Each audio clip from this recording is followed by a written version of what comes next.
All right, here's the, let's start with this. There were 4 points to this declaration. You will see that it is, and I want to start with this.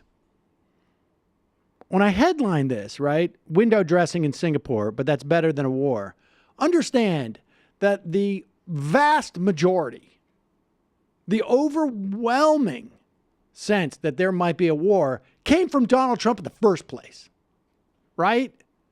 I negotiated against myself. So it's one of those situations where it's like, I don't get any credit for saving your life. I decided not to kill you today. It's one of those jobs. The great thing about Mad Men theory is you get a win when you just decide to start acting normally. Right, exactly. Exactly. I'm not totally, utterly mentally ill. Put it in the W column. Thank Exactly. you. And so we're avoiding war, but basically all we're doing is like, and look, I don't know that we're avoiding war. I just know that we didn't have a war this week. Here's the 4-point declaration, and see if you can figure out what the weasel words are in this. United States and the DPRK commit to establish new U.S.-DPRK relations in accordance with the desire of the peoples of the two countries for peace and prosperity.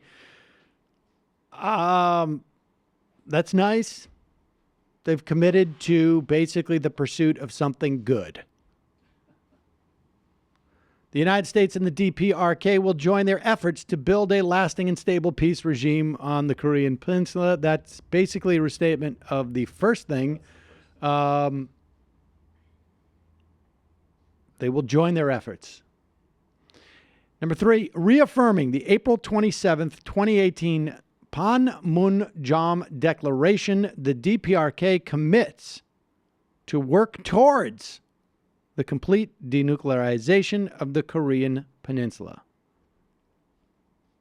Did anybody catch that? Sounds like yet again. Well, here's the point. What does towards mean? Yeah, right. It's aspirational. Sometimes you got to break a few eggs to make an omelet, I right? think everybody so should we may have- have to test because in fact, We should have everyone should have access to denuclearization. the primary reason why this summit took place, the primary reason, at least, without the benefit of 2020 hindsight, because if there's a war in 6 months, then we know the primary reason was because it was Bolton's. When Bolton said, I want a summit soon, that way we can get the negotiations out of the way.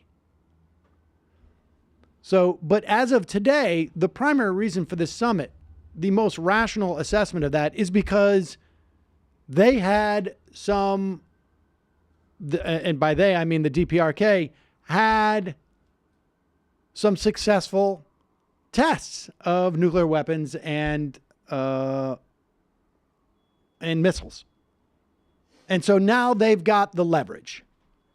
And so that's why we're here. So the idea of committing to work towards the complete denuclearization of the Korean Peninsula could mean anything and could mean as incremental as one can, beyond incremental. And the United States and the DPRK commit to recovering POW MIA remains, including the immediate repatriation of those already identified. I guess that's a good thing. The words verification are not here in this document. The reason why the words verification are not here in this document is because there are no milestones. There are no mechanisms in which to measure any progress. This is not really a deal to do anything. It is simply, Iran. it is exactly. Exactly. Sorry, guys. It's a declaration that let's try. You see, imagine the North Koreans just like to the Iranians, like, you guys are idiots. Just like threaten to bomb all of them. And then you build a nuke, and then you just are like, dude, you're a peacemaker though. Like, your hotels are awesome. Then you meet with them, then you win. You guys are idiots. Honestly, stupid. This 4-point declaration has as much substance as that Coke commercial where everybody gives them a flower or something, right? I mean, That's true, but that is also better than war. as As we keep saying, but my only thought out of it, just as a brief tangent, is I wonder, because some Democratic responses have been really A little jingoistic. I don't even care about jingoistic per se. I just care like awesomely foolish to hawkishly try to undermine them meeting together. And what I wonder is, the best case scenario is that this just creates a new context for, the next Democratic president to come into office and be like, the negotiations continue. I mean, this new normal version is that we meet with them. And that's a good thing. There's three possible places that we could go from this, but let me just counter what you're saying there specifically, because if you look at like the 2005 agreement with North Korea, and if you go back and look at the agreement that was signed by Bill Clinton. Yeah, the Clinton. But there was one in 2005 too that laid out some basic terms.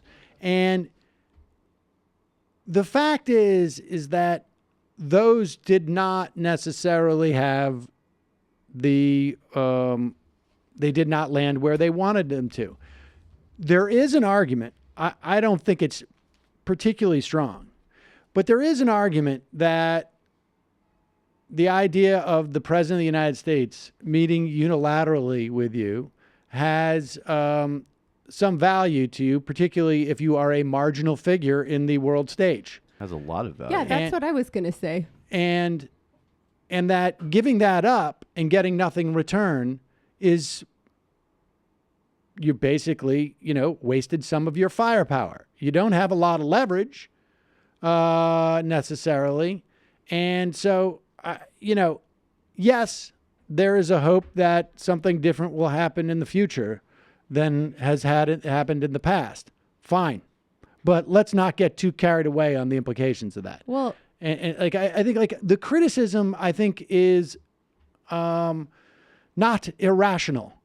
I mean, I think that like I think the idea of like the DPRK and the American flags together, there's another element to this. America's not what it was 2 years ago, even. Like, we just blew up the G7.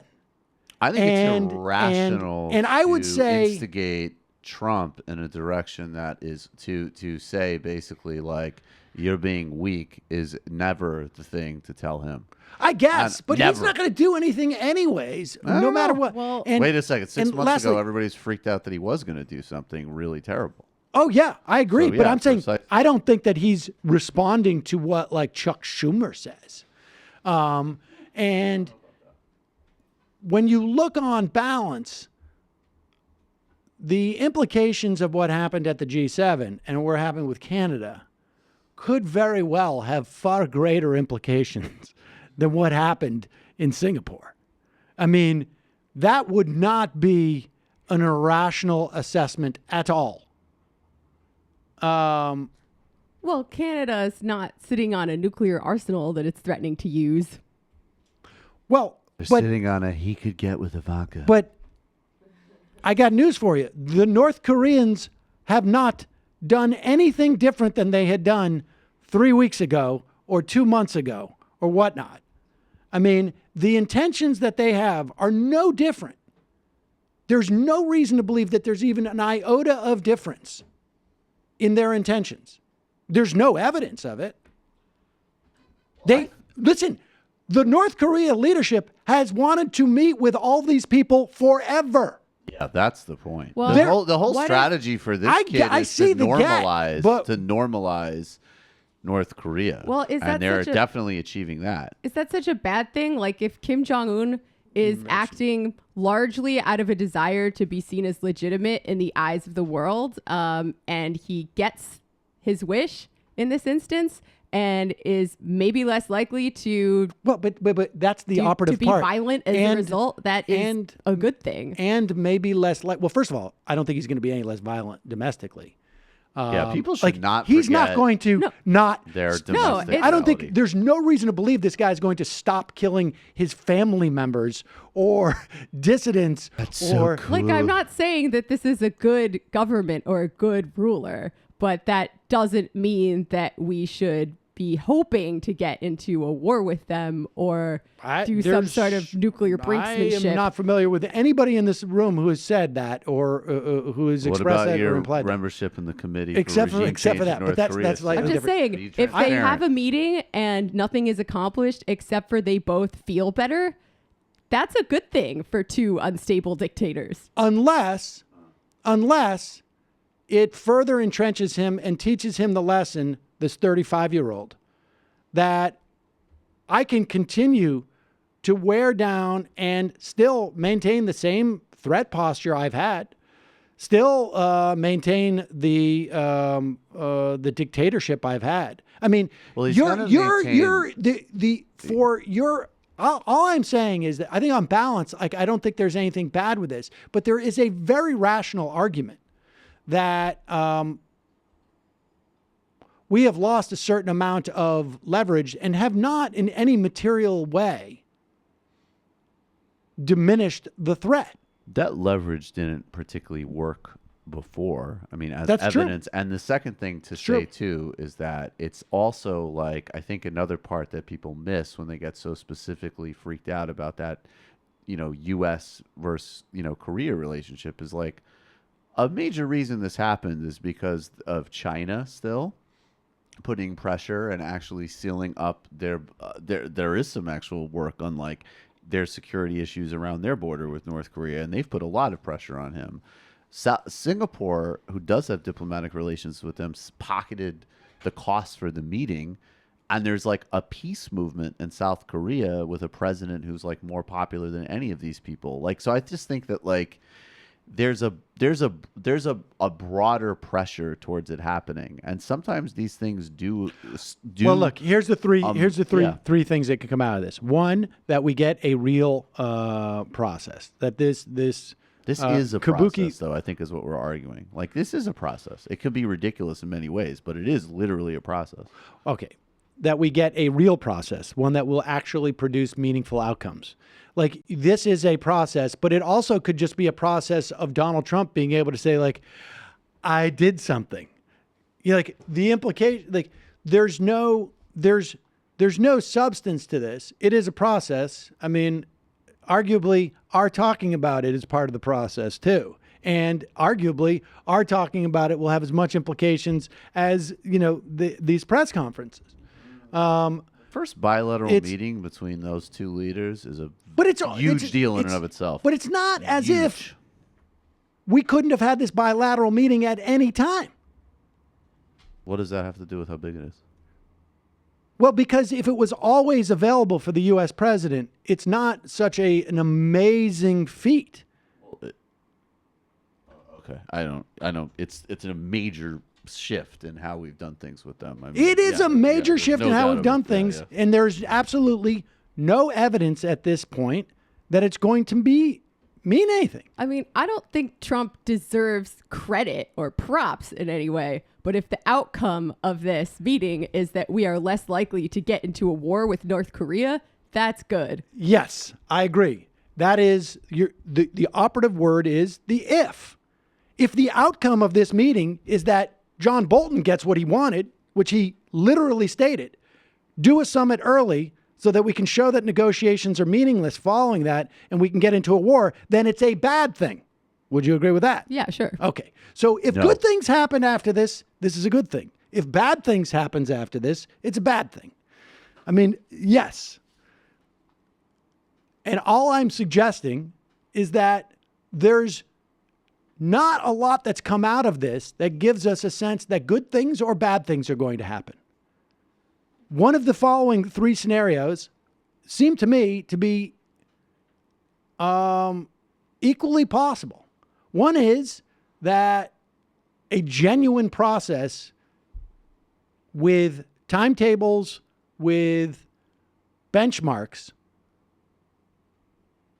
comes out of this, follows it, where there's actual benchmarks and timetables and verification processes and whatnot.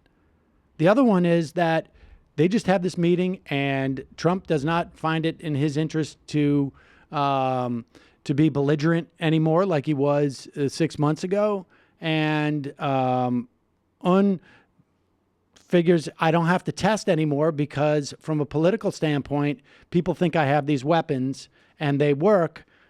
If I haven't gotten everything technically down on it, it doesn't matter because they function as the kind of weapon I want them to function as, which is that it gets me things. It protects my regime. It gets me a little bit more resources, whatever it is.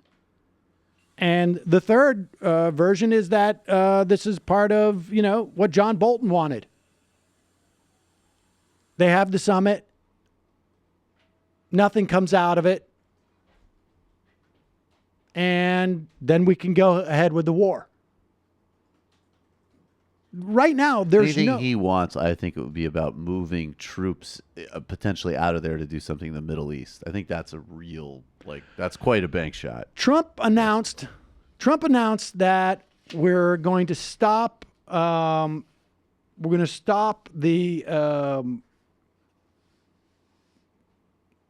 war games that we have with South Korea.